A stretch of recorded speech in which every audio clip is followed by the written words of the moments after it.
નમસ્કાર દર્શક મિત્રો, તમે જોઈ રહ્યા છો સેક્યુલર ગુજરાત ન્યૂઝ। સમાચારની વાત કરવામાં આવે તો વડોદરાના આલમગીર નજીક નેશનલ હાઈવે નંબર 48 પર અકસ્માત સર્જાતા એક બુલેટ ચાલક મોતને ભેટ્યો। વડોદરાના આલમગીર નજીક નેશનલ હાઈવે નંબર 48 પર કોઈ અજાણ્યા વાહન ચાલકે બુલેટ ચાલકને અડફેટે લેતા અકસ્માતની જે ઘટના છે તે બનવા પામી।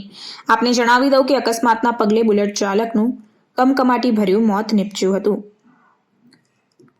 અજાણ્યા વાહન ચાલકે બુલેટ ચાલકને અડફેટે લેતા અકસ્માતની ઘટના બની હતી, ત્યારે ઘટના સ્થળે જ બુલેટ ચાલકનું કરુણ મોત નીપજ્યું।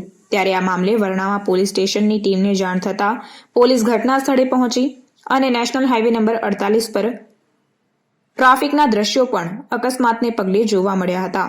ત્યારે પોલીસે આગળની કાયદેસરની કાર્યવાહી હાથ ધરી હતી। રિપોર્ટર દાઉદભાઈ દિવાન સાથે cameraman Firoz Shah Diwan, secular Gujarat news, Karjan. સમાચારોની અવનવી અપડેટ્સ માટે જોતા રહો સેક્યુલર ગુજરાત ન્યૂઝ। સાથે સેક્યુલર ગુજરાત ન્યૂઝ ચેનલને લાઇક, શેર અને સબસ્ક્રાઇબ કરો અને બેલ આઇકોન દબાવીને સમાચારોની ઝડપી માહિતી મેળવો।